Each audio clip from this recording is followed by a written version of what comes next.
Okay, in this video we cover the immune system PowerPoints, and you'll notice on D2L I've got the immune system PowerPoints broken up into two parts.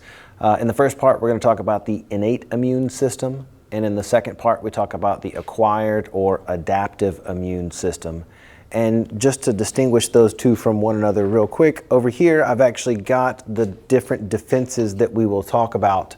And just to group them together real quick, we're going to consider the external defenses and these non-specific defenses. Both of these are going to be under the innate immune system.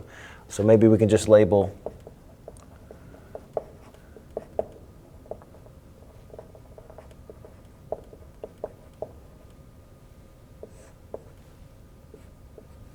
innate immune system for both external and non-specific defenses.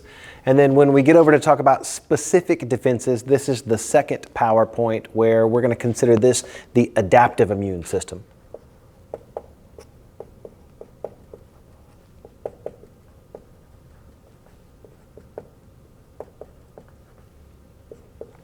So the adaptive immune system you're going to acquire or adapt as you live your life. The innate immune system, these are going to be defenses that you're born with. They're innate, they're present from birth. Where the other ones are not present from birth, you're going to have to train your immune system to recognize specific threats.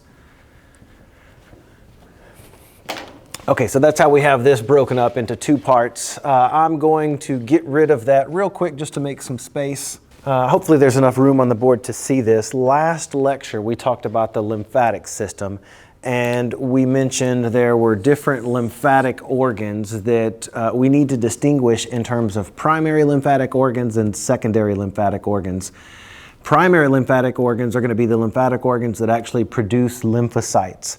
We mentioned before T lymphocytes and B lymphocytes. Both of them are going to be produced by either the bone marrow or the thymus. In fact, let's just go ahead and label this. The bone marrow is really where all of these lymphocytes start off. Some of them are going to leave the bone marrow and travel to the thymus. There they're going to get exposed to a hormone that we're going to call thymosin. And when they leave that thymus, they're going to be T cells. T cells we're going to see make up 80% of the circulating lymphocytes. So by far, most of these lymphocytes are T cells. But there are two different types of lymphocytes that are going to come out of the bone marrow all by themselves. One of those is going to be what we call B cells. These B cells are going to make up 10 to 15% of the circulating lymphocytes. And the other cells to come directly out of that bone marrow are going to be what we call natural killer cells. I'll just write NK cells for natural killer cells. These make up 5 to 10% of the circulating lymphocytes. And two of these, B cells and T cells, are going to fall under specific defenses. And the other one, the natural killer cells, you can see under non-specific defenses. So all of those, natural killer cells, B cells, and T cells, are types of lymphocytes. Secondary lymphatic organs are not going to produce any of those lymphocytes. Instead, they just store and maintain those lymphocytes. We mentioned these are the organs in which those lymphocytes hang out in. On the lab list, we had to recognize lymph nodes that were full of lymphocytes. The tonsils, which had lymphatic tissue, we noticed those little patches of lymphocytes. We found those same patches in the spleen, in this mucus-associated lymphoid tissue associated with the small intestines, and even there in the appendix we saw there were patches of lymphoid tissue, those little patches of T cells and B cells. So just a reminder about the lymphocytes and where they come from. We're going to end up talking about those lymphocytes as we get through our discussion. Natural killer cells, and then T cells and B cells. We've got the list of different defenses, external defenses, non-specific and specific defenses. If there's one other thing I can add to that diagram, I'm looking for a different color. This color will work. We know that external defenses and non-specific defenses are both things that we're born with. They're innate, whereas specific defenses are adaptive. There's one other thing that I can add that kind of groups these things together in some kind of weird Venn diagram of defenses. We're going to see that this brown color is going to represent the body wall. And I'm just going to draw the body wall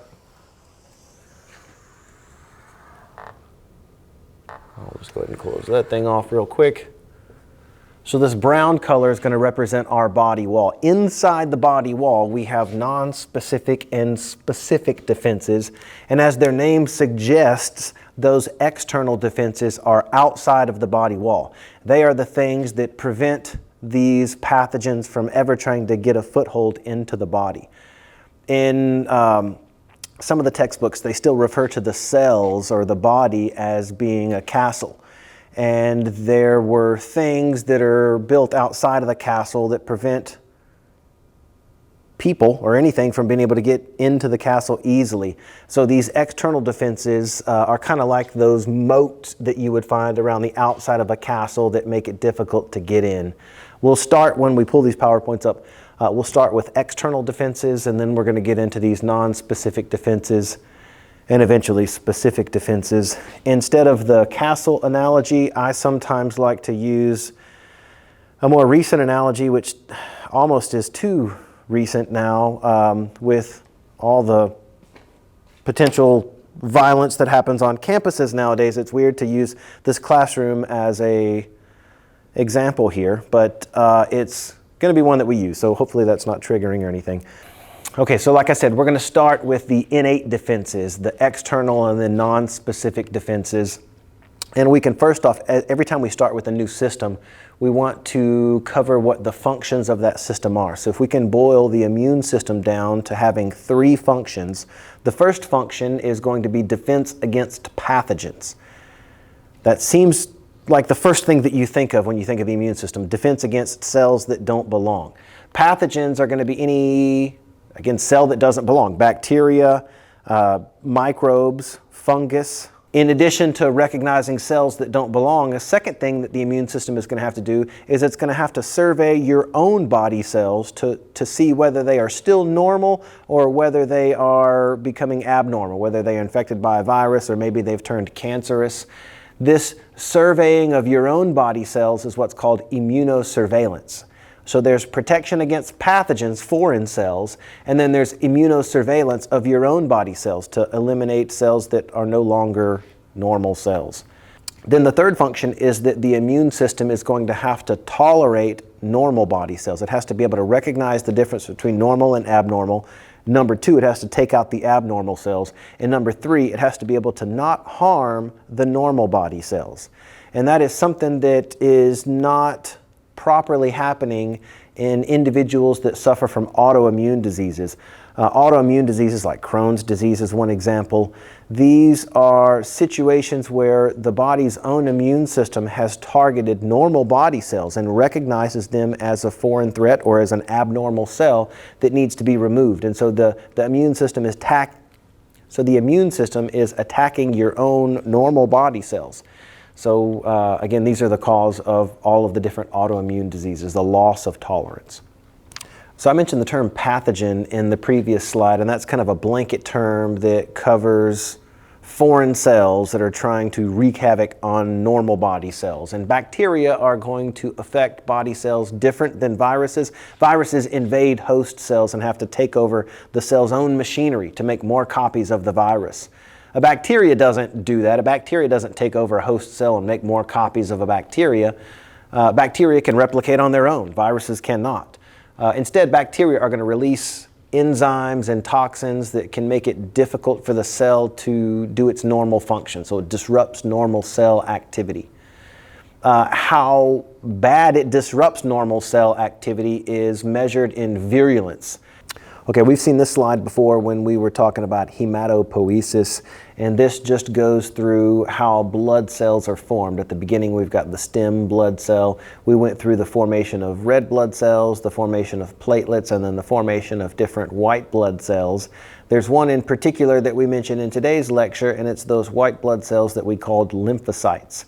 We didn't really distinguish between lymphocytes prior to this lecture, but now we're aware of T lymphocytes and B lymphocytes, the most common 2 types of lymphocytes. Again, there are natural killer cells over there, which also originate from this bone marrow tissue. But here we will distinguish T cells from B cells, or T lymphocytes from B lymphocytes. Jumping straight to this slide, this shows us that bone marrow is going to be the main place where hematopoiesis takes place, where blood cell formation occurs. And some of those lymphocytes stay in the bone marrow the entire time. Those are the ones that develop into B cells, as well as those natural killer cells. It's only the T cells, so maybe think thymus for T cell. It's only the T cells that actually pass through the thymus. So we mentioned on the board that T cells account for 80% of the lymphocytes. B cells account for about 10 to 15% of the lymphocytes. They hang out in lymphoid tissue, and they're both going to target foreign cells, these pathogens, but they do so in different ways. Down here, the bottom thing, it shows us that B cells are going to respond to pathogens by antibody-mediated immune responses. They're going to use antibodies to take out the foreign cells, whereas T cells are going to use cell-mediated immunity. You can think of cell-mediated immunity as cell-on-cell combat.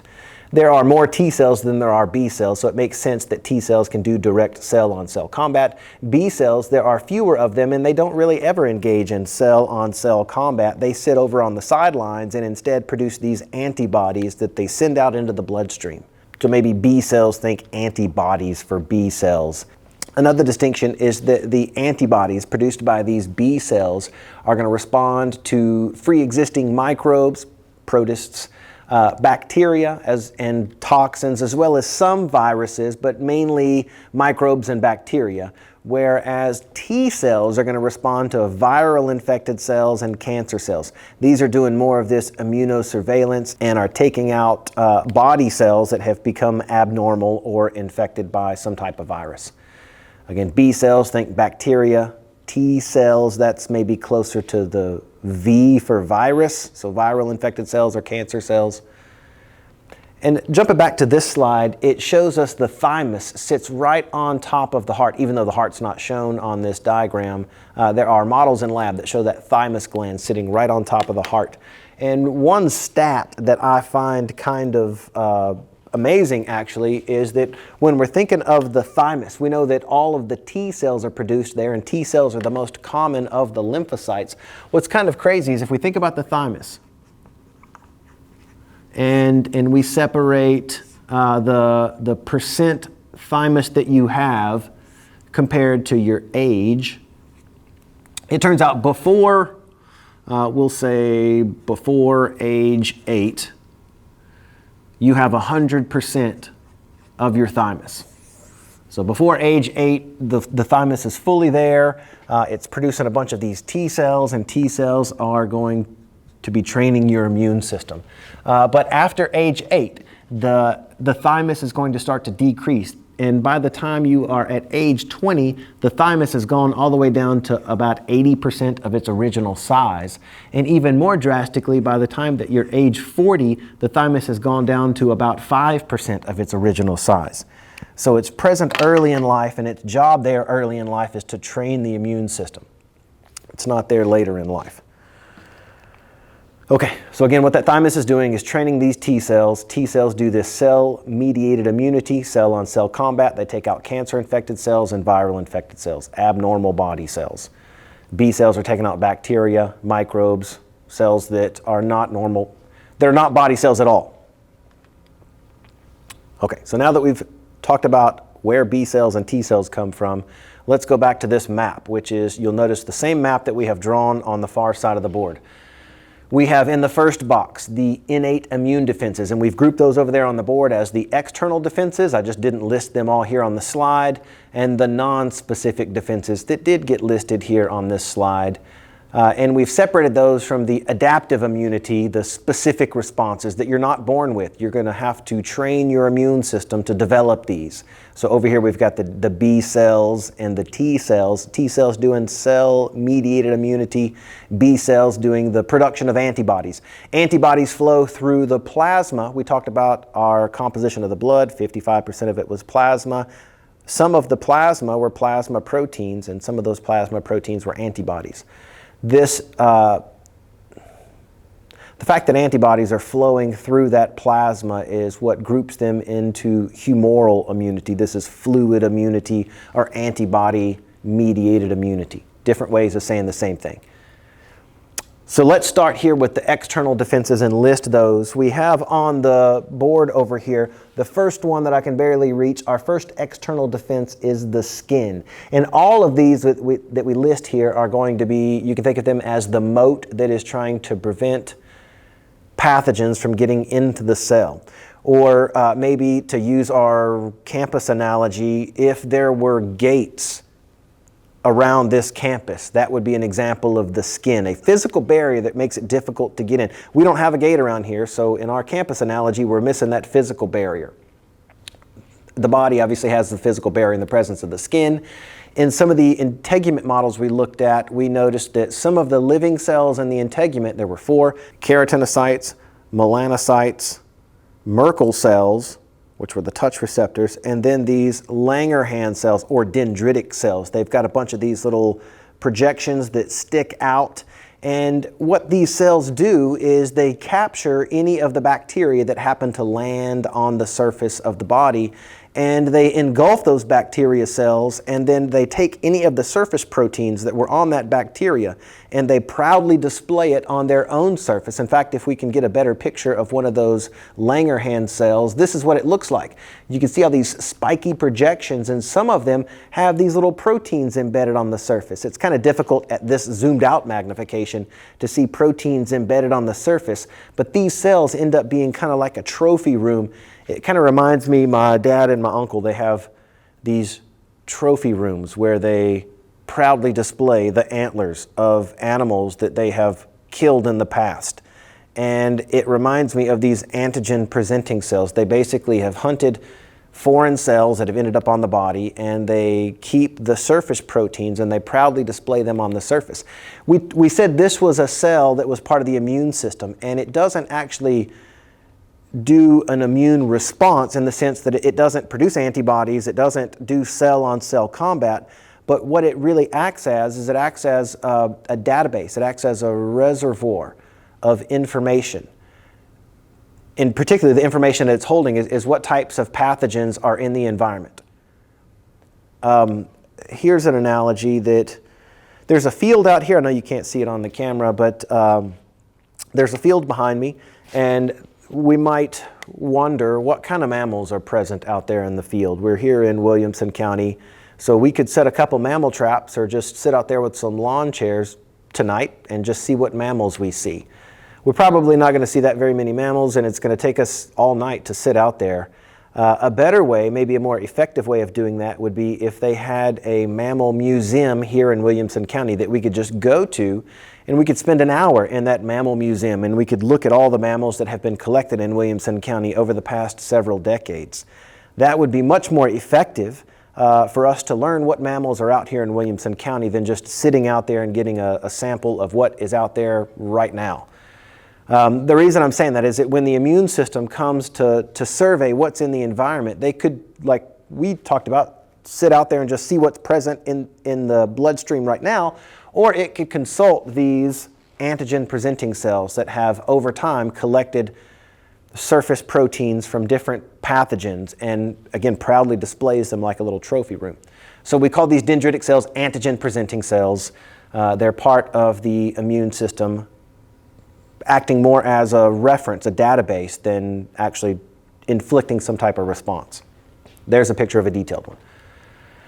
Second external defense that we have there, it's called the acid mantle, and this is just indicating that the surfaces of the body, whether it's the sweat on the surface of the skin or the digestic stomach acid, even urine is slightly acidic, vaginal fluid is slightly acidic, all of the mucous membrane, so that's the respiratory tract, the urinary tract, the reproductive tract, the digestive tract.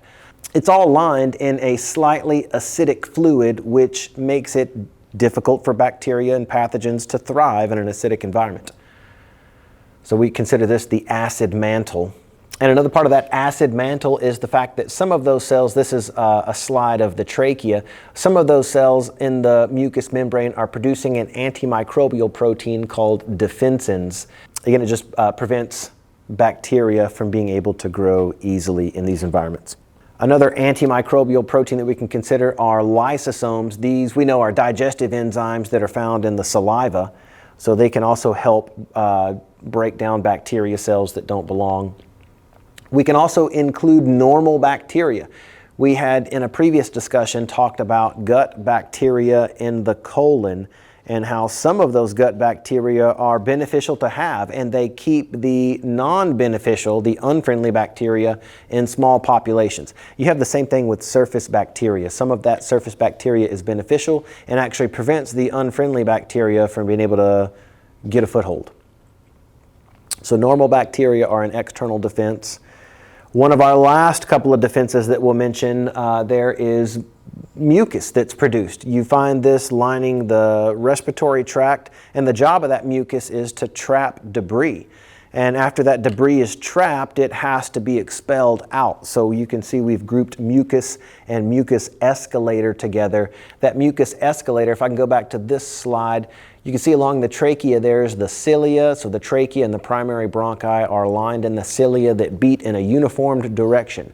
And they pull mucus up towards the trachea so that you can expel it from the airways. So going back to this slide, you can see how that mucus is being pulled from deep within the lungs up towards the trachea so that it can be expelled. You may have experienced this if you've had a respiratory infection where in the mornings when you wake up, you have more to cough up than you do right when you're going to bed, because all night this mucus escalator is working to pull mucus from deep within the lungs up towards the trachea so that you can actually expel it. So that's built-in external defenses. Thinking about the lungs themselves, if we go all the way down to deep within the lungs, going back to this picture here, if we go deep down within the lungs, we eventually get to these thin little exchange surfaces inside the lungs. On the walls of those exchange surfaces, there are roaming macrophages. That's a monocyte that has now left the bloodstream, and it's just walking around, basically, on the surface of the alveoli. And what it's doing is it's trying to remove any debris that hits the surface of the lungs. I used to think, what happens if you swallow food? I used to think, what happens if you inhale food when you're trying to swallow? If it goes down the wrong pipe and it actually ends up in the lungs, would that chunk of food just sit there on those exchange surfaces and make it difficult for air to move back and forth? And the answer is that food particle, if it makes it to the exchange surfaces, isn't going to sit there forever, because we have these little roaming macrophages that are like little Roombas of the alveoli, and they remove debris from the exchange surfaces. That's not within a blood vessel. It's actually on an exchange surface, so it's considered external defenses, just like if it was walking around the surface of the skin or the surface of the digestive tract. It's a little bit counterintuitive to think that it's external, even though it's inside the body. It's not inside the body wall. The analogy I always like to use is, imagine if you swallowed a piece of gum. That gum passes through the body, but it never is absorbed into the bloodstream. It never is absorbed into the body wall. So when we get to the digestive system, we'll talk about how we're each kind of like a donut. We got this hollow tube that passes through the center of us. And so things can move through that tube without being absorbed across the wall of that tube. And in the lungs, we can see we have these exchange surfaces. And alveolar macrophages are considered external because outside air comes all the way through the trachea in these smaller bronchioles and eventually down to those exchange surfaces and can hit that alveolar macrophage. So it's inside the body, but it's external defense. The last external defense that we mentioned are these reflexes that once again help expel things from the airways. Get it out of your air passageways so that it isn't so that it has less of a chance of being pulled across the body wall. So reflexes like sneezing and coughing, you can see, just help expel pathogens from the airways. Okay, that's our list of external defenses. Now we're going to jump to the non-specific defenses. And if we're talking about non-specific defenses, then that means whatever pathogen that we are using in our hypothetical example has made it through the exterior wall and is now inside the body. So to use our campus analogy, which is a more vivid analogy, but this would be one where the threat to this classroom has now gotten inside the building. So non-specific defenses, there are 5 that we're going to list, and these you can think of as defenses that are on site. They are inside the building. They're going to be able to respond to whatever threat that we're concerned about that has gotten into the building. So again, external defenses and non-specific defenses are both innate. They're both on site. They're present from birth. They're going to be able to respond to any type of pathogen. Whereas the other 2 that we're going to mention in the acquired or adaptive immunity are going to be only able to respond to specific threats. Maybe again, to use my campus analogy, the external defenses would be things like fences or moats that we would put around the building to prevent people from ever getting into the building. But once they got into the building, these non-specific defenses, you can think of, these are things that are going to be on site that are going to help prevent pathogens from moving through. They could be things like the campus police. We have a campus police officer that is on site, and they will be able to respond to whatever threat that we are concerned about that might be trying to get us from inside the building. So non-specific defenses, you can think of, these are on site. They're ready to respond as soon as the threat enters the building. Specific defenses are not on site. We're going to see that these, unlike campus police that we were considering non-specific defenses, these are on site. Specific defenses, you can think of these as like the SWAT team or special ops that have to be called in. Maybe they're over in Camp Mayberry. They're not here. We'd have to call and wait maybe 30 or 40 minutes for them to arrive on the scene with all the special bomb sniffing robots and all those types of things. Those are not on campus all the time, but we can call them in if there's a specific threat that we're facing. So again, external, non-specific, both innate, present from birth, and then adaptive. We're going to have to call this in. It's not present or readily available on site. To the non-specific defenses, I'm reminded what I did is at last minute, I decided to put some boxes around these non-specific defenses because I wanted to distinguish that the first 2, phagocytosis and natural killer cells, these are types of white blood cells that are going to be taking out foreign threats, pathogens. We mentioned white blood cells before. There's a variety of different white blood cells, and they are going to be targeting pathogens in their own way. Phagocytosis is in a way in which these white blood cells are going to engulf the foreign cell. So they actually engulf it and are going to break it down with the cell's own enzymes. Natural killer cells are also it's a type of white blood cell. It's a type of lymphocyte in particular. And these are not going to do any type of phagocytosis. Instead, what natural killer cells do is they're going to dock. This blue marker maybe would represent a natural killer cell. It's going to dock to the green cell, which is an abnormal body cell. And instead of engulfing this abnormal body cell, it's just going to send chemical signals to this abnormal body cell to get it to self-destruct, or what we call apoptosis. So again, it is a way of eliminating cells that don't belong, but it's not the same way of eliminating those cells as phagocytosis, which is engulfing cells. So the blue and the green box represent white blood cells that are doing their immune function. The other 3 examples here in this black box represent non-specific defenses that do not involve white blood cells. Inflammation, we'll see that the swelling and redness and pain that occur in inflammation are all just ways in which the body is trying to deliver nutrients to a damaged area and wash away the waste. Antimicrobial proteins, we're going to mention 2 in particular. I've listed them on the board. Interferons, which we're going to see are involved in viruses, preventing viruses from spreading to other cells. And then complement, which is a type of antimicrobial protein that is effective at taking out bacteria cells. So 2 antimicrobial proteins. And then the final thing there is fever, which is again a non-specific defense that's body-wide.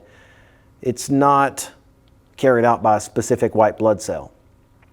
We'll mention each of these as we go through the slides. So let's just jump into the first one. Phagocytosis, this is the engulfing of foreign cells that don't belong. It's primarily done by neutrophils and monocytes. We said they engulf bacteria.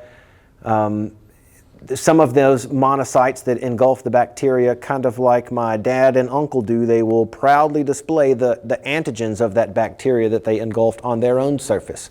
So we can consider these macrophages antigen-presenting cells. And here's kind of a snapshot of that process. At the top of the slide here, you can see a thorn that has penetrated somebody's skin. This happens to me sometimes when I come in here. I'm all scratched up. I've been working with plants along the river trying to clear out these campsites, and there's a lot of thorny trees around there, and a lot of times I get stabbed and it punctures my skin, and I can see because I've drawn blood. On the surface of the thorn, there's all kind of bacteria. We can see these tiny bacteria cells. So when that thorn penetrates my integument and makes it down here into this connective tissue, which is where the blood vessels are at, the bacteria has now found a little home in this connective tissue. But they release chemical signals that are going to be picked up by white blood cells. We can see through the capillary here, there are white blood cells like these neutrophils and these monocytes that can wiggle out of the bloodstream and move into these areas. They're again attracted by the chemicals produced by the bacteria, and like a bloodhound follows the scent of whatever game animal it's tracking, these white blood cells, the monocytes and these neutrophils, are on the chemical scent of the bacteria. Once they find that bacteria population, they start to engulf the bacteria. This is one of the things, this doesn't have to be a thorn. We can think of this as a mosquito that has just bitten you. And now you've got this foreign bacteria from the mosquito that's bitten you. Typically there's a little swollen bump that follows that mosquito bite. And what's happening when that blood vessel dilates is it's trying to get fresh immune cells, fresh white blood cells into this area to start to engulf the bacteria. So nutrients are delivered, white blood cells are delivered, the waste is washed away. This causes some swelling.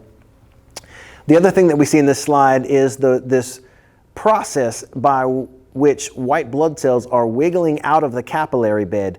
The next slide shows us that in 3 steps. It's a slow animation. Okay, I'm going to start that animation over one more time. It's kind of a slow animation. This is telling us that there's some type of bacteria out here that have invaded the tissues. And so the capillary wall is going to put these signals on the inside of the capillary wall saying, hey, we've got bacteria out here that need to be taken care of. So notice how these white blood cells are going to recognize the chemical signals and then dock to the capillary wall, first step.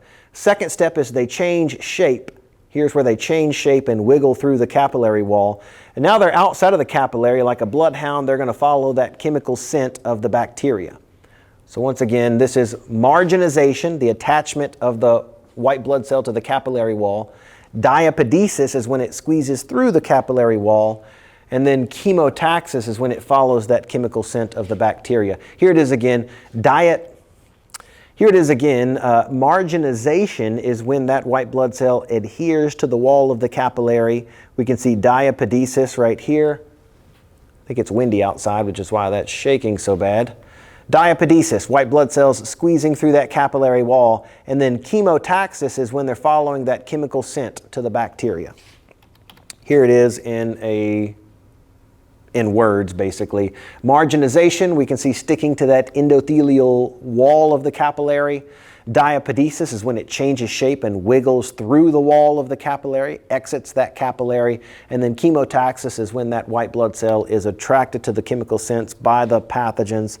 And again, like a bloodhound, tracks them down. So we've gone through phagocytosis. We're jumping now to inflammation. Inflammation is a non-specific defense. It's going to have several goals that it's trying to accomplish. One thing is it's trying to isolate or destroy any of those foreign cells. We saw bacteria right here jumping into the area. We want to isolate that bacteria. We don't want it to travel very far, so we see this swelling that allows, again, white blood cells into this area to try and contain and engulf these bacteria. So isolate and destroy those cells or inactivate those bacteria cells. The additional blood flow removes the damaged cells, removes the debris, and also prepares for healing. There are several There are 4 signs of inflammation that we need to be aware of, and we're probably all aware of these already. This, again, following, not that this is a picture of a mosquito bite, but you can even think of some of the severe mosquito bites, or if you've had any kind of trauma, maybe broken a bone even would be an example. You have redness. If you touch that red area, you'll feel that it's hotter than the surrounding areas. That heat is associated with swelling and redness. Again, the redness is due to the additional blood flow. That's also what's causing that heat. More blood coming from the core to that surface area. The additional blood flow is what causes the swelling. You see that as the little swollen bump. And then the pain is caused from the neurons that are under intense pressure due to all that swelling. Here's a chart that shows the same thing. I just talked about the mosquito bite, or even when I puncture my arm with one of these thorns, that is followed by some localized swelling. Again, once my skin has been punctured and the foreign cells have made their way into the body, we'll see the response of vasodilation, so that more white blood cells can be funneled to that particular area to start to contain those foreign cells. That additional blood flow is what causes the redness, the swelling, and the heat. So those all go hand in hand. And all that swelling is what puts pressure on the surrounding neurons and is picked up as pain. So there were a certain type of white blood cell, we call them basophils, that produced histamine in response to some type of injury. Again, poked by a thorn or a mosquito bite are good examples of these injuries. And the histamine is what causes that vasodilation, the additional blood flow, swelling, heat and redness that puts pressure on those neurons and causes the pain. So 4 signs of inflammation. The next thing on our list is natural killer cells. And here's a picture of one of those natural killer cells. You can see it's smaller than the target cell. So it is not going to be doing this engulfing that we saw monocytes and neutrophils doing. Instead, this natural killer cell is just going to attach to the abnormal body cell and send chemical signals down to the abnormal cell that cause the abnormal cell to self-destruct. We call that self-destructing apoptosis, and natural killer cells are really good at affecting viral infected cells or cancer cells. Now that takes us to one of the last 2 non-specific defenses. The last one on our board list here are the antimicrobial proteins of interferon and complement. So the first antimicrobial protein or antimicrobial substance that we'll mention is the interferon, and it affects these viral infected cells. In fact, if we can zoom in on this picture, again, interferon is produced by these viral infected cells. This is a host cell that has just been infected by a virus, and the virus has taken over the host cell's machinery and started to produce more copies of the virus. But as the front end of this cell is getting taken over by the virus, what the back end of this cell does is it starts kind of one of its last messages that it sends out to its surrounding neighbors to try and to save the surrounding neighbors. It's really kind of an altruistic thing that this cell is already taken over by the virus. But one of the things that it can do to try and help its neighbors from also getting taken over by the virus is that it sends out these little chemical signals. It's a protein called interferon. And this interferon kind of tips off the surrounding cells, these neighboring cells that have yet to be hit by a virus. It lets them know that there's a virus in the area. And it basically teaches them how to protect themselves from the virus. So cells that have this interferon, it basically interferes with the virus from invading the host cell. So now, again, other neighboring cells that have this interferon are protected from the virus from being able to survive inside their cell or take over their cell's machinery. So interferon helps prevent viruses from spreading to other host cells. Complement is the other antimicrobial protein that we'll mention, and it seems to be more effective at taking out bacteria cells. There's 2 different types of complement protein that we're going to talk about. It's weird to hear the word complement being referred to as a protein. This is not something that you're saying to somebody that's nice. Complement is referring to these proteins. In this, they're drawn in kind of a bluish or a green color. Those are little chains of amino acids that form this complement protein. And one form of the complement protein, it's like these hollow tubes that can be embedded in the plasma membrane of cells that don't belong, and those hollow tubes are porous to water. We learned at some point last semester that cells are better at surviving losing too much water. They can shrivel and bounce back from that and be okay. But cells can't take on too much water. That will rip open the cell and destroy it. So one way that the immune system has figured that out and uses that to destroy cells that don't belong is by studying those cells with a bunch of this complement protein that looks like hollow straws. And if we zoom into that, we can see cells that are studded with this complement protein are very quickly going to take on so much water that they swell and rupture. So one ways in which these antimicrobial proteins prevent bacteria from surviving in cells is by punching holes in them so that water rushes in and explodes the cell. Genius, kind of.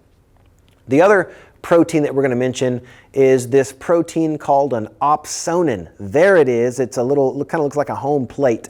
If we can zoom into that opsonin protein, you can think of that as a sticky note, a little post-it note that in this case, instead of reminding me what to do later, this post-it note, when it's stuck to a bacteria, makes that bacteria much more visible to things like monocytes and neutrophils. So this is our phagocytic white blood cell that is trying to engulf cells that don't belong. It's hard to recognize all of those cells that don't belong, but if they've been flagged with a post-it note that says, engulf this cell please, it makes it more obvious to this white blood cell. So we can say that if it is flagged with an opsonin, it enhances phagocytosis. This is what's called opsinization. There at the top, opsinization. We saw that here on the first slide. These opsonins, these proteins that float through the bloodstream, can flag cells that don't belong, and that enhances phagocytosis, what we call opsinization. So there's that opsonin. And there's the white blood cell coming to engulf it. The last one on our list here on the slides is fever, and this is a widespread systemic response to invading microorganisms. It can be viral infections, it can be bacterial infections. It's not exactly clear how body-wide fever helps the body fight different pathogens, but what it is thought, what we know is that as the body's core temperature changes, that changes which enzymes in the body are working at optimal ranges. So something about changing the enzyme activity by controlling the temperature is one of the things that we know fevers do. Probably more than that is not yet completely understood. But that does complete our list of non-specific defenses. So again, in our campus analogy, if the threat has gotten through the external defenses and is inside the building, we've got some things like campus police that are always on site. All of these things for the cells are always on site. They're always able to respond to whatever threat has made it into the body. But as we go forward, we're going to see these adaptive responses that you're not born with. You're going to have to develop these as you're born. One of these involves T cells, and we talked about how that thymus is there early on in life. And again, this is when you train your immune system. So let's switch gears real quick to the other PowerPoint. Again, same slide. We're just talking about the adaptive immune system in this case, the specific defenses on the far side. We introduced this already by saying this is the specific defenses. Now that we have gotten through non-specific defenses, we've already crossed off the natural killer cell. Again, those make up 5 to 10% of those lymphocytes. So the other lymphocytes that we have left are the T cells and the B cells. T cells all pass through the thymus. There are 3 that we have to be aware of. All together, we said T cells are going to make up 80% of those circulating lymphocytes. And a noteworthy one we're going to see are helper T cells. These are the most common. So T cells are the most common, and helper T cells are going to be the most common of the T cells. B cells, we said they make up 10 to 15% of those circulating lymphocytes. We're going to see they come in 2 forms, memory B cells and plasma cells. So B cells grew up in the bone marrow. They never traveled through the thymus as the T cells did. Okay, this is just another graph that shows these are different pathogens. We've got viruses, we've got bacteria. B cells are going to target primarily bacteria, and they do so by way of antibodies. So they are doing their attack by producing these little protein machines. The B cell doesn't attack the foreign cells. It sends these little protein machines, and for whatever reason, this always reminds me of, if I can just show this video real quick. I don't know if you've seen these types of things. That's one of these robot dogs. So that's not a person. That's a metal machine that's moving around the streets and has, can be used as part of the immune system, basically, to take out threats that don't belong. Just want to show those little robots. Think of these little antibodies as little protein machines that are roaming the circulatory system. They're not living cells. They're machines built out of chains of amino acids. And again, they're targeting things that don't belong. Again, B cells, antibodies. The other immune response we said was cell-mediated immunity. These are going to be done by T cells. In particular, the first type that we have on the list, these killer T cells. Of the 3 types of T cells, those killer T cells are the only ones that actually do cell-on-cell combat. When they see a cell that doesn't belong, one that's either cancerous or has been taken over by a virus, they, kind of like that natural killer cell, attach to a cell, send chemical signals, and cause that cell to self-destruct. Okay, I just talked about antibodies and how they're like little protein machines, and we see them drawn as a little Y shape, but if we zoom into that Y shape, you have one of these diagrams on your lecture handout. It shows us that these antibodies have a heavy chain that's held together by these disulfide bonds, and then there is a light chain that is kind of flanking either side of the heavy chain that's also held together by a disulfide bond. Those are really strong covalent bonds, so these are heavy chains and light chains are held together. There's a constant region that's kind of the trunk of this antibody. And then the tips of this antibody, these are the variable regions. These can be switched out. And different variable ends are going to be able to combine with different antigens. Again, antibodies are these little Y-shaped structures, and what are going to dock to the tips of those antibodies are surface antigens. You would find those on the surface of bacteria. We said our own blood cells, all of our cells, have surface proteins. Those tiny surface proteins are called antigens, and those bind to antibodies. Okay, here we're just again showing the antigens that are on the surface of foreign cells. So the lecture handout wants us to know something about the 5 different types of antibodies. And so this chart walks us through the 5 common types of antibodies. The first one is immunoglobulin M. And this one is the one that is abundant in early stages of an immune response. It's there early on, but then quickly falls off and is replaced by immunoglobulin G. These, again, aren't the first ones to show up in high numbers, but they are the most abundant. So they are the most widely distributed in subsequent exposures to a particular pathogen. Then we've got immunoglobulin E, which, if you think of eosinophils, when we were talking about white blood cells, eosinophils are in higher numbers if you are battling some type of parasitic worm infestation. Immunoglobulin E is also in higher numbers if you are infected by some type of parasitic worm. Then we have immunoglobulin A, which is found in certain areas. It's found in mucosal areas, so the digestive tract, the urinary tract, the reproductive tract, the respiratory tract. It's also found in milk and in tears, so there's antibodies in tears that are trying to prevent bacteria from growing in there. There's also immunoglobulin D, which is found on B cells, and its function is not completely understood. So those are the 5 antibodies we need to be aware of. These antibodies, like I said, those little robot attack dogs, they can help prevent bacteria from thriving in the body. They can do so, they can deter bacteria in several different ways.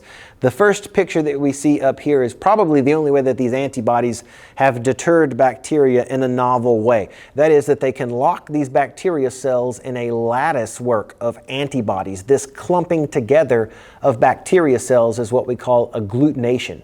It's one way of preventing them from spreading and trapping them all together. So agglutination, antibodies clumping together. The other thing that these antibodies can do is they basically enhance phagocytosis, Again, there are neutrophils and monocytes that are looking for bacteria cells to engulf. It's hard for them to recognize all the bacteria cells to engulf, but if they are flagged with a post-it note that says engulf this bacteria cell here, it's easier to find. So enhances phagocytosis by way of opsinization. Those antibodies are doing the same thing. They're producing those little proteins that we said earlier were the complement. The opsonin that we mentioned that flagged those prokaryotic cells for phagocytosis. So those are produced by these little antibodies. Antibodies can also enhance the other form of complement that we talked about that punched holes in the cells of bacteria, and that caused them to take on too much water and rupture. The other thing that antibodies can do is flag cells for natural killer cells to also be able to recognize cells that need to have apoptosis induced. So here again is that natural killer cell. Does not engulf the cell. It sends chemical signals that programs the cell to self-destruct. So whether it enhances apoptosis, enhances phagocytosis, or enhances cell lysis by taking on too much water, these are all ways in which antibodies can deter bacteria from surviving inside the body. This slide also shows the different types of B cells. So at the top of this slide, we can see what we call naive B cells. These are B cells that are kind of sitting on the sidelines. They have yet to be called into action. There's no immune response yet. But if there is some type of exposure to a particular antigen, you can think of these naive B cells as the specific SWAT teams that might be sitting over in Fort Hood, some of these big military bases that are not just readily on campus, but they're somewhere in these special locations. If a particular threat has been identified, then there is a signal that's sent out that whatever particular B cell that can respond to that threat, this particular red antigen, for example, the B cells that can respond to that red antigen are given the signal to increase in number. So it takes about a week for these B cells to increase in number. The second week, what happens is that each of these B cells that have increased in number, they go through one more stage of cell division. Some of those cells divide into what we call memory B cells, and they're going to do nothing but go right back onto the sideline and hang out and wait for future exposure to the same pathogen. A majority of those B cells are going to divide into what we call plasma cells. We've got those on the list over here. Plasma cells are the type of B cell that are going to start to pump out antibodies. So I'm just going to put antibodies in their little Y shape there, are going to be produced by plasma cells. In fact, maybe to use my robot analogy, if these antibodies are the little robot dogs that are running through the streets, those robot dogs have to be built in factories. So the plasma cells would be the factories that manufacture these robot dogs. And we can't just have robot dogs without having the factory. So it takes time. If we needed robot dogs running the streets, we would have to first invest in building the factories. And then once the factories are built, we'd have to wait for the factories to start pumping out these little robot dogs. This is what we see when we talk about the body developing these antibodies for the first time. If robot dogs were needed for the first time. I don't know why I'm thinking robot dogs in this analogy, but this first graph shows us the first time the body's been exposed to a new type of antigen. At first, the body's not ready for it. It has no response to it. But within a week, the particular B cells that can respond to that threat are going to start to increase in number. And by 2 weeks, they've differentiated into plasma cells that are pumping out those antibodies. So you might have remembered hearing something like this if you got the COVID shot whenever that became available about a year ago now. I know I got the Pfizer shot, and whenever you get any of these, whenever you get the flu shot or the first round of the COVID shot like I was talking about, they say you're not going to develop a type of any strong immunity for about 2 weeks. And what they're talking about there is that going back to this slide, it takes about a week for that particular B cell to divide into a group of B cells. And then another week for those B cells to divide into plasma cells that start to pump out antibodies. So again, in about 2 weeks, you've got the peak production of antibodies. And if there isn't continued exposure to this pathogen, then the number of antibodies starts to decline. The body's not going to waste energy building something if it's not needed. So that's one of the reasons why it was required for everybody to get a second shot. And the second shot that you get there, sometimes people felt worse after getting their second round of COVID shots because their body had a stronger response to the second shot. And what was really going on there, after you'd already been exposed to a pathogen, basically your body already has in high number these B cells that have just recently been exposed. So you still have, in this robot dog analogy, you still have all of the factories that are present. The factories are built. So if you're exposed to this pathogen a second time, it's much quicker for your body to be able to get antibodies into the bloodstream.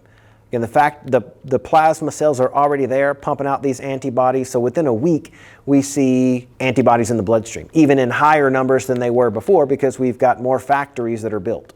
Talking about how B cells have to be trained, and the first time that they are exposed to a particular pathogen, there's not as strong of a response versus the second time they've been exposed to a pathogen when they have trained their immune system to develop certain factories in case they are needed to be thrown online in the future. Okay, this training of the immune system is what we consider a type of acquired immunity. We're talking about specific defenses here. And just to mention the other pathway, this was the part 1 of the lecture. We talked about innate immunity. These, we said, were present from birth. We didn't have to train our immune system for the innate defenses. It's only the bottom branch here, the acquired immunity, that we had to train our immune system. So if we follow this one out, we can see adaptive or acquired immunity can either be developed actively, which means that your body has been actively exposed to these foreign pathogens. There's 2 ways that you can be actively exposed to the pathogen. There is either nature exposing you to the pathogen, or there is induced active immunity, which is when you get a vaccine. You have been administered this clinically. And I'll say a couple of things here because it's interesting that we're have just gone through the COVID era. And what's so cool about that is that this induced active immunity there, with the Pfizer vaccine, that was one of the first RNA vaccines that was ever developed. And prior to that, the older versions of vaccines were basically, they included a tiny inactive version of a virus, or sometimes it was a tiny bit of a live virus. And that was kind of off-putting to people, like, well, why am I going to put that virus in me? That doesn't seem right. But if you are given known quantities or inactive versions, tiny amounts of these viral particles or pathogens so that your body can see it and recognize, okay, that's a type of pathogens that's out there. I need to develop some B cells, some factories that can develop robot dogs against that particular threat. If you are exposed to known quantities of it, sometimes that is much less risky than nature exposing you to those pathogens.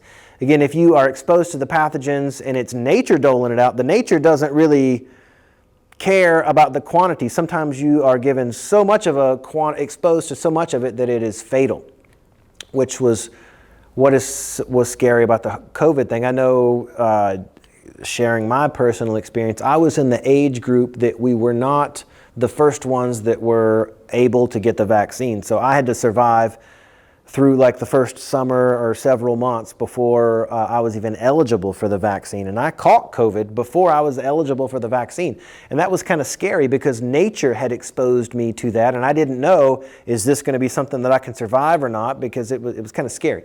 But again, getting the vaccine, which now it's not even an actual broken down piece of the virus. It's RNA. It's instructions for your body to build the surface protein. It's maybe equivalent to a Xerox copied picture of the mugshot. There's there's none of the genetic DNA or the genetic material of the virus that's getting into you. It's just a picture of those surface proteins so that your body knows how to recognize it. It's actually kind of genius. But I can see where people are leery about the RNA virus because it's just so new. It's never been used before. So that always comes with its own little drawbacks. But that's what's going on there. You could either be actively exposing your immune system to this, known quantities, induced active immunity, vaccinations, versus just letting the world expose you to these pathogens and hoping that the world doesn't expose you to a lethal dosage of those pathogens. Okay, so that's active immunity. Passive immunity would be ways in which your body gets these antibodies in it, but it doesn't have to develop the antibodies. It doesn't have to build them on their own actively. It gets them passively. So passive immunity, one type of passive immunity is called natural passive immunity. This is where you get antibodies into your bloodstream that you didn't have to produce. You just get them through placental blood or through breast milk. So this is ways that the mother can pass on antibodies to their offspring, so the offspring have some type of immune protection that they don't have to develop on their own.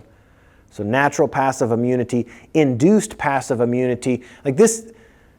Induced passive immunity is when you just ingest the antibodies on your own. Say you go down to the Walgreens pharmacy and you're given a Z-Pack. You're given some antibiotics that you have to take for 5 weeks or whatever I say 5, but for like 5 days or whatever it is. That's another way that you can get these antibodies into your bloodstream in a passive way that you don't have to actively produce.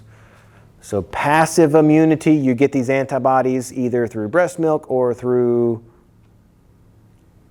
prescriptions. And then active immunity, your body is exposed to the pathogen and develops these antibodies on their own. Okay, probably halfway through our specific defenses PowerPoint, we're going to make a distinction between the different types of T cells, and then we'll talk about B cells. We've got the first type that are called killer T cells. They also go by the name cytotoxic T cells. You can use either cytotoxic T cell or killer T cell. These are the only T cells that destroy host cells. They're the ones that do the cell-on-cell combat. They're not the most numerous of the T cells. The most numerous of the T cells are going to be the helper T cells, and they do not do this cell-on-cell combat. Instead, we describe them as turning on other immune cells. They activate T cells and B cells. They're going to activate killer T cells, and they're going to activate B cells to divide into plasma cells.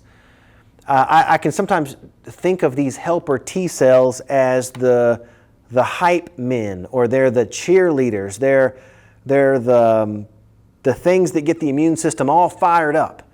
Whereas the regulatory T cells, the last one that we mentioned here, regulatory T cells are sometimes called suppressor T cells because they're the opposite of the cheerleaders or the hype men. They want to turn the immune system off. And it's important to be able to dial the immune system off. This reminds me again of these weird videos that I see.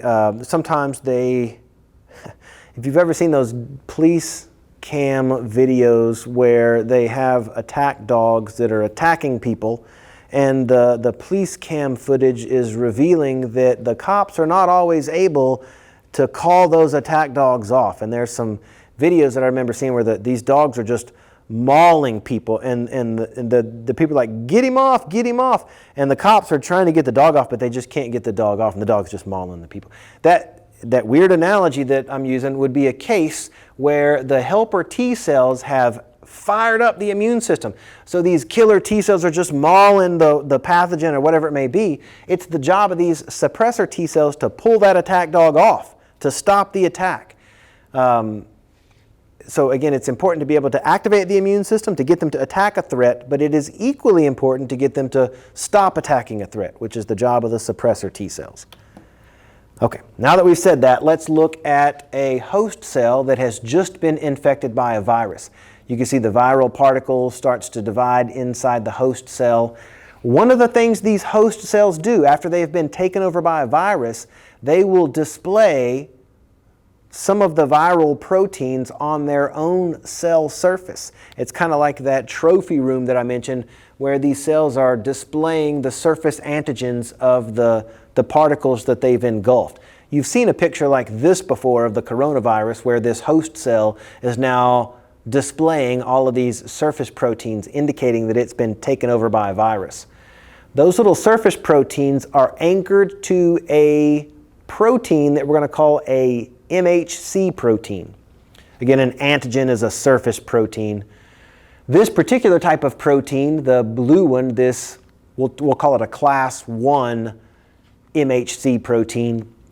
This is going to be a particular type of protein that gets the attention of the killer T cells, those cytotoxic T cells.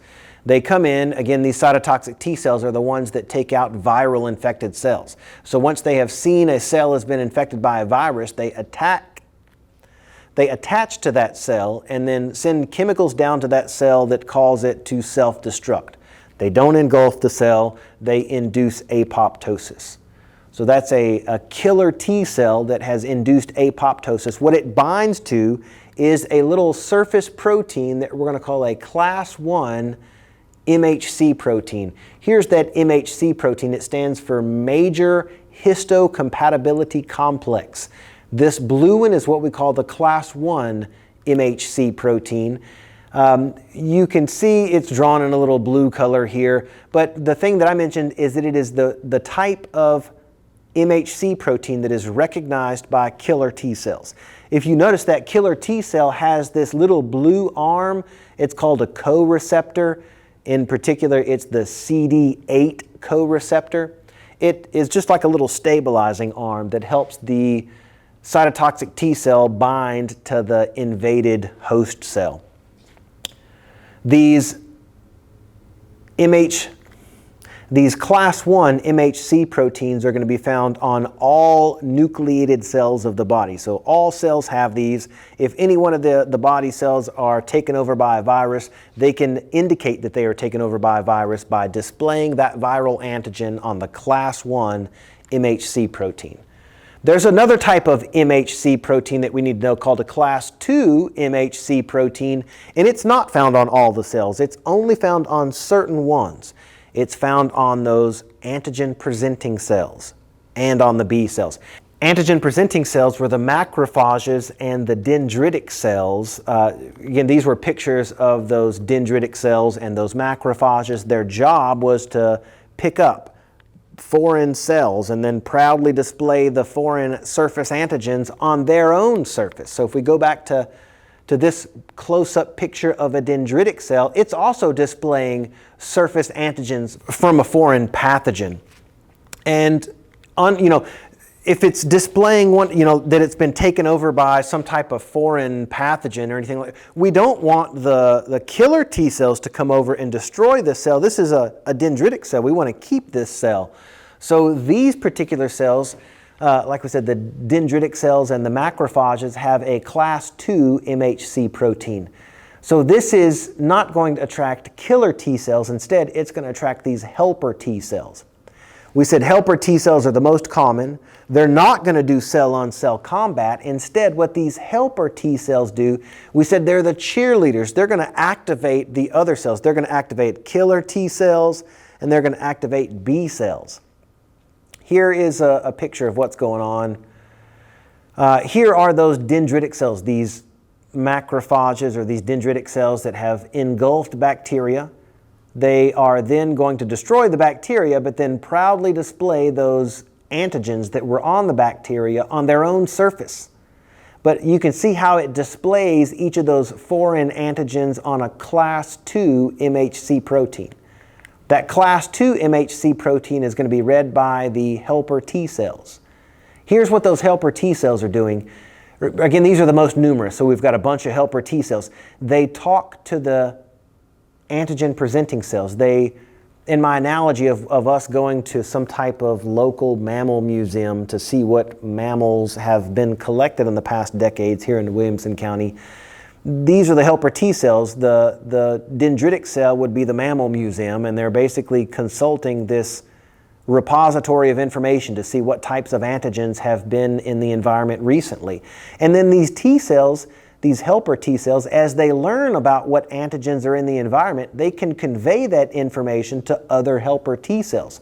So one helper T cell activates a whole handful, one helper T cell activates a whole handful of other helper T cells. They have this amplifying effect on one another.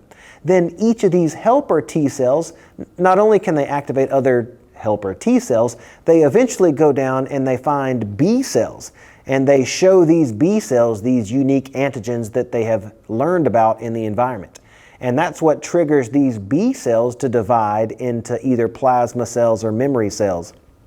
Again, memory cells are just going to hang out and wait for future exposure to pathogens. But those plasma cells start to pump out specific antibodies as soon as they can.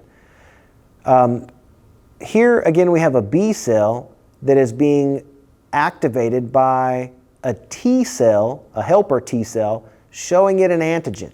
That's one way, that's an effective way of activating B cells. If I can go back to this slide on B cells that we showed earlier, here is the activation of a B cell with just the bacteria showing the B cell all by itself. You know, the bacteria docked to the B cell. So B cells can be activated by bacteria, by that surface antigen from the bacteria directly touching the B cell, or like we can see here, T cells can actually learn what's in the environment and teach those B cells. So the B cell doesn't have to have bacteria directly touch it. It doesn't have to wait to be exposed to bacteria. It can just have the T cell swing by and inform it of what's in the environment. So what I'm trying to say here is that T cells are the main thing that activate B cells. I'm probably spending so much time on this because there's an immune case study that we talk about at the end of this lecture. And in that case study, there is an individual who suffers from DeGeorge's syndrome. That's a syndrome in which you're born without a thymus. So if you don't have a thymus, you don't have any of those T cells. And one of the T cells we're talking about right now are those helper T cells. They're the most common of the T cells, and their job is to activate B cells. So you can imagine this person in the case study, since they don't have helper T cells, they're going to have not as many B cells be activated as they normally would if they had T cells. Okay. So we're talking about specific responses. We just talked about B cells producing antibodies that flow through the bloodstream, are part of this fluid immunity or humoral immunity. And then we mentioned the three different types of T cells that are involved in cell-mediated immunity. To go back to the T cell slide real quick, again, cytotoxic T cells do the cell-on-cell combat. They promote apoptosis of cancer-infected cells or viral-infected cells. There are the helper T cells that don't destroy anything. They just activate B cells and other T cells. Then the suppressor T cells are the ones that turn the immune response off. They call off those attack dogs. So in this case, once those attack dogs there have eliminated the particular threat, then the suppressor T cell, says, okay, we can shut the factories down for now. It's not until later exposure of that pathogen that we'll need to pump out more of those antibodies. So whether we're producing specific antibodies because we've been exposed to a certain antigen, or whether we have to call in specific killer T cells to take out cancer-infected cells or viral cells, these specific responses are not immediate but require a little bit of time for the body to develop. Again, you're not born with these. You have to train your immune system to recognize what kind of threats are in the environment. So it's one of the reasons why you should let your kids play in the dirt when they're growing up. This is a good way that they can be exposed to different pathogens early in life when they have a strong immune system that they're training so that they can recognize threats in the future. But again, any threat that is trying to make its way into the body is first going to have to navigate the external defenses If it gets through the body wall, it then has immediately on site the non-specific defenses to deal with. And if those aren't enough to take care of it, then we can call in the third line of defense, those specific defenses, T cells and B cells. Okay, there is, on the back side of the lecture handout, there is a whole list of different types of defenses, and you have to list whether those are external, non-specific, or specific defenses. But other than that, hopefully this has been helpful in navigating those lecture questions. If there are any particular questions, as always, you can email me, and I look forward to our next lecture.